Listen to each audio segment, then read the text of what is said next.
또 오셨군요. 오늘도 잠에 들지 못하셨나요? 지독한 악몽에 시달리고 계시다고요? 하지만 걱정하지 마세요. 오늘도 당신을 위해 이야기를 준비했습니다. 자, 이쪽으로 와서 누워주세요.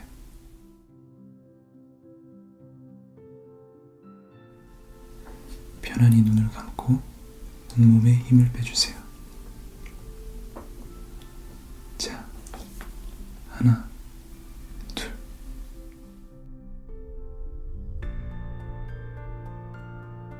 이렇게 잠이 오지 않는 밤에는 문득 그동안 내가 저질렀던 실수들이 생각나곤 하죠. 왜 그때는 합리적이지 못했을까? 왜 나는 바보 같았을까? 그런데 과연 사람이 합리적일 수가 있을까요? 지금부터 한 비합리적인 합리주의자의 이야기 들려드릴게요.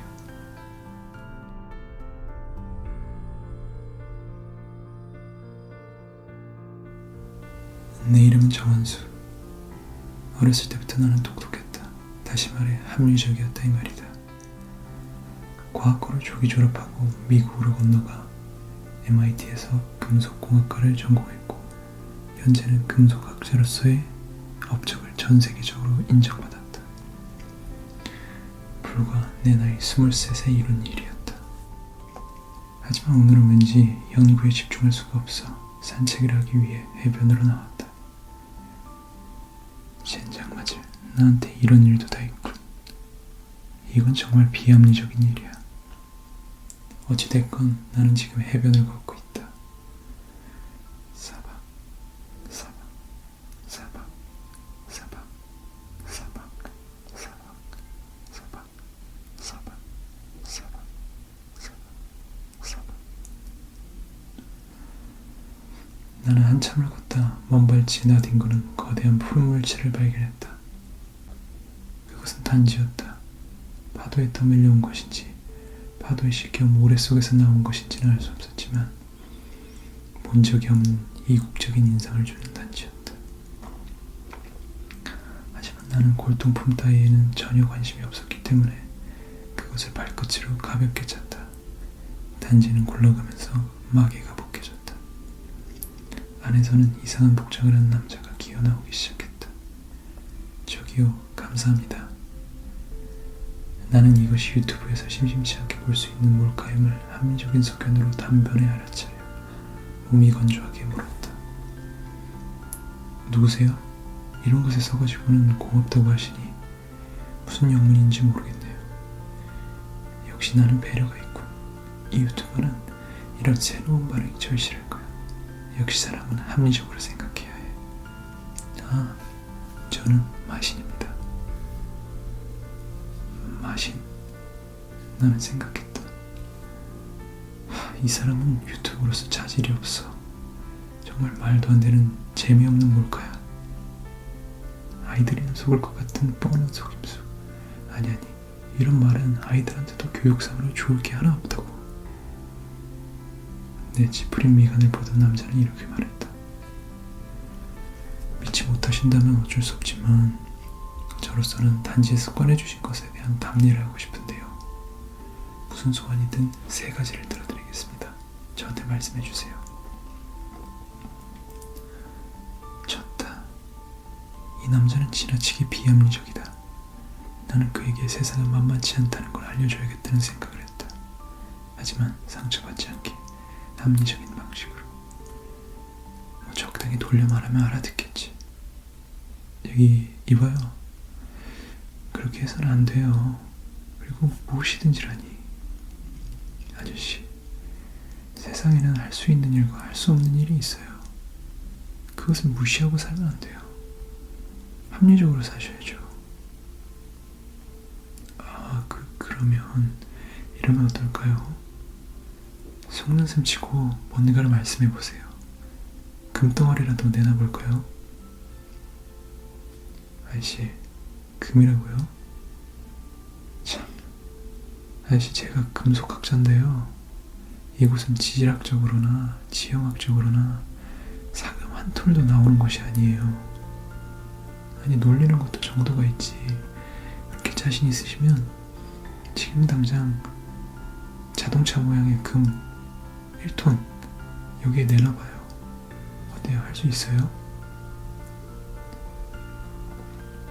그래, 때로는 이자에겐 따끔한 충고도 필요하다. 세상은 만만하지 않다. 이게 바로 합리적인 교육이라는 거다. 하지만 내 말이 끝나기 무섭게 그 사람은 주문을 요란스럽게 읊어대기 시작했고 나는 정말이지 질려버렸다. 아, 짜증난다. 나는 눈을 감았다. 그리고 한숨을 한번 내쉬고 다시 눈을 떴다. 그런데 내 눈앞에 그것이 나타났다. 이게 뭐야? 자, 어때요? 진짜 금이죠? 나는 주머니에서 휴대용 원소 분석기를 꺼내어 분석을 했다.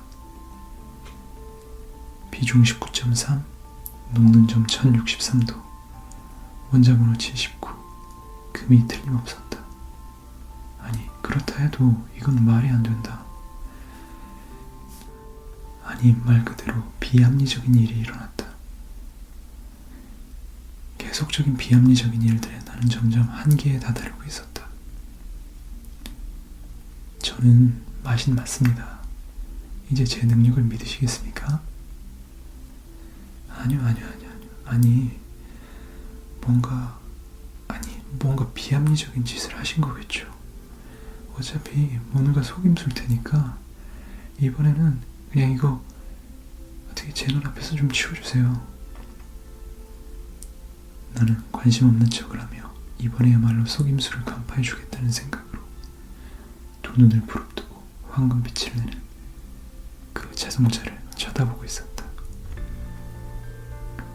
요란한 주문 소리, 그리고 바람이 일었다. 잠깐 눈을 깜빡인 그 순간 자동차는 사라져 있었다. 믿을 수가 없어.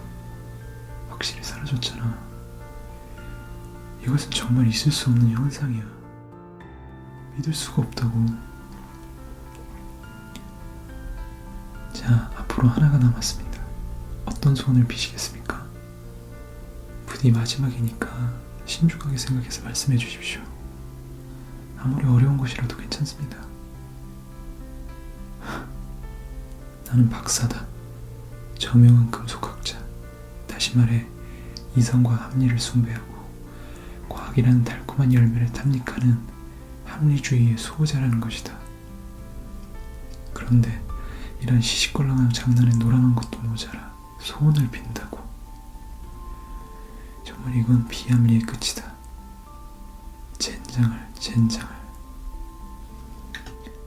나는 잠시 동안 고개를 흔들며 생각한 끝에 결국 마지막 소원을 말했다. 당신은 내 기억 속에서 사라지고 다시 그 단지에 들어가서 어디론가 사라져버리세요. 마시는 슬픈 듯한 표정을 지었지만 순식간에 모습을 감췄다. 나는 아무 일도 없었다는 듯이 다시 해변가를 거닐었다. 나의 머릿속에는 다시 불합리한 것 따위는 무엇 하나도 남지 않았다. 내 입가에는 무미건조한 미소가 번졌다. 해변에 굴러다니던 마귀로 막혀있던 오래된 단지는 잠시 파도 치는 대로 떠돌아다니다가 이윽고 바닷속으로 가라앉았다.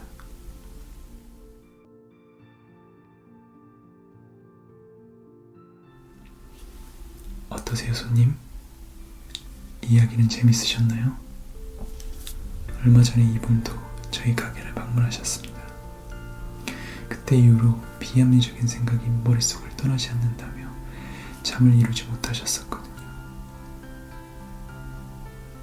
우리는 때로는 합리적인 선택보다는 내 마음속의 소리에 귀 기울여보는 것도 좋은 것 같습니다.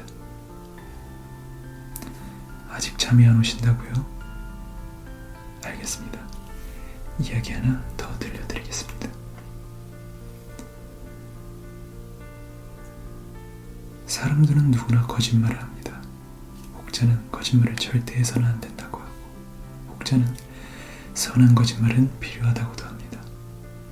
하지만 이 거짓말 때문에 목숨을 잃은 청년이 있습니다. 지금부터 제가 하는 이야기 잘 들어주세요.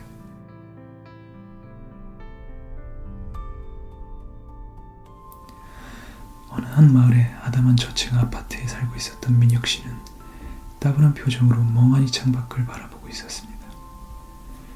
그는 멍하니 바깥을 바라보며 때때로 옆에 있는 테이블 위에 놓여있는 회화집을 읽고는 했습니다. 방 안은 간간히 회화집을 넘기는 소리만이 들렸고 이 덕분에 집안의 평온함의 밀도는 더욱 높아지는 것 같았습니다.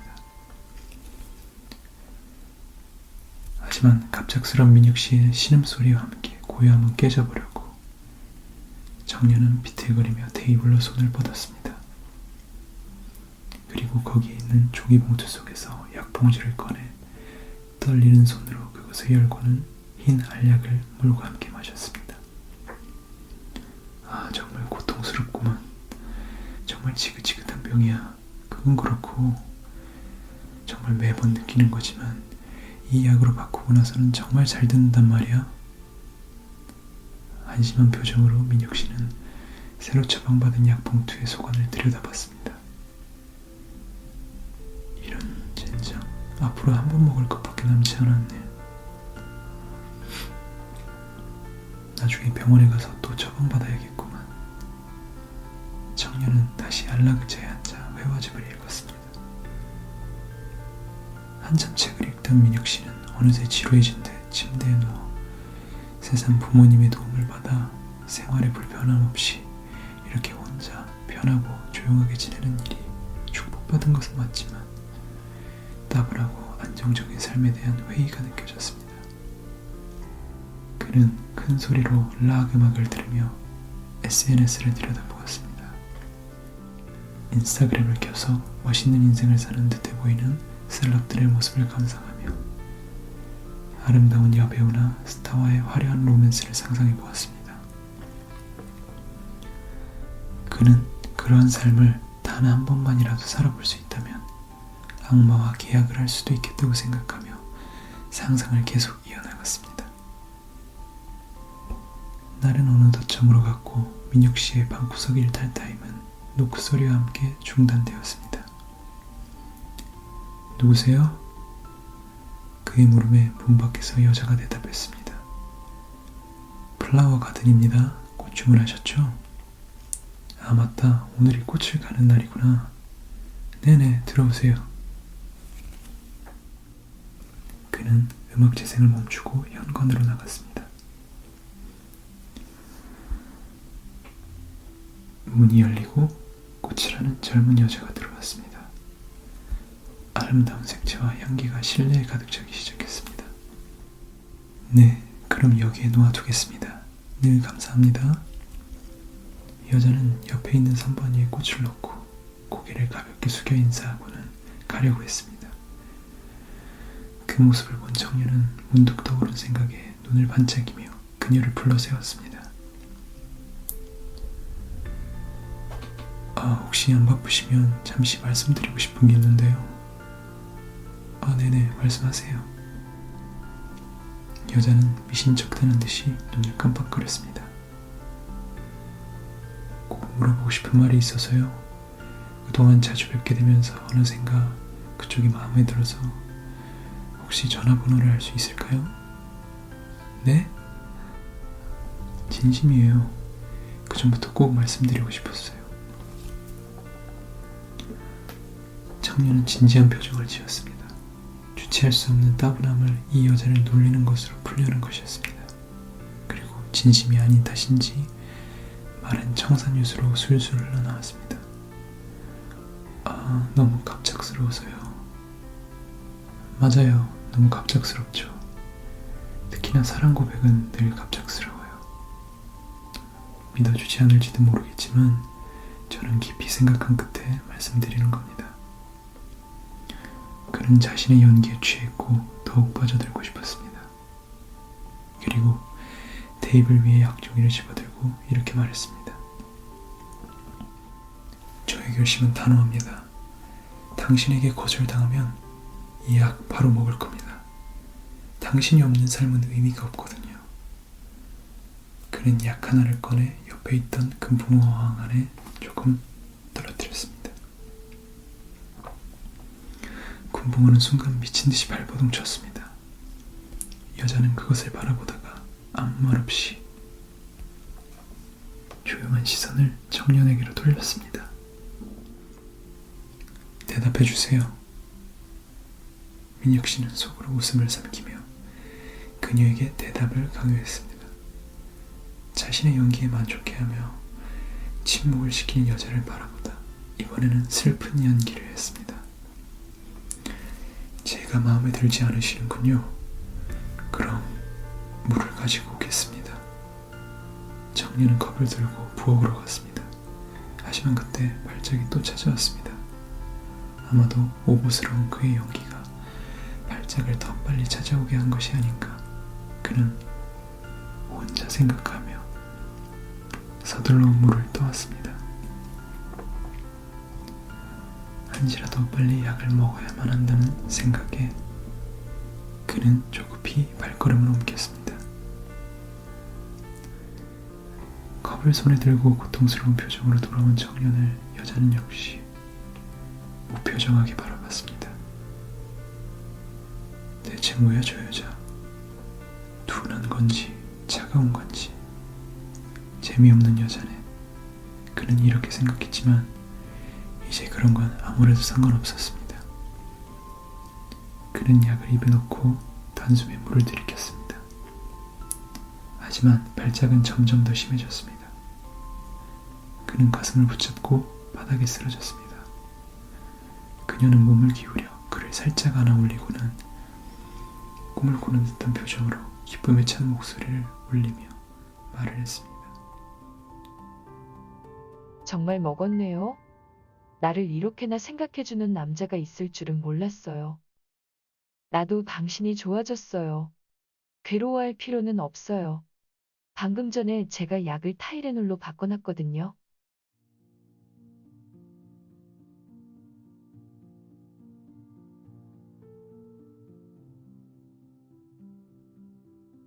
때때로 우리는 거짓말을 하지만 가벼운 장난으로 시작한 거짓말이 이렇게 큰 결과를 불러일으킬 줄은 우리는 알지 못합니다. 어때요? 재밌게 들으셨나요? 손님? 손님 주무시나요? 네, 만족스럽게 숙면을 취하고 계시는군요. 저희 가게는 잠을 팝니다.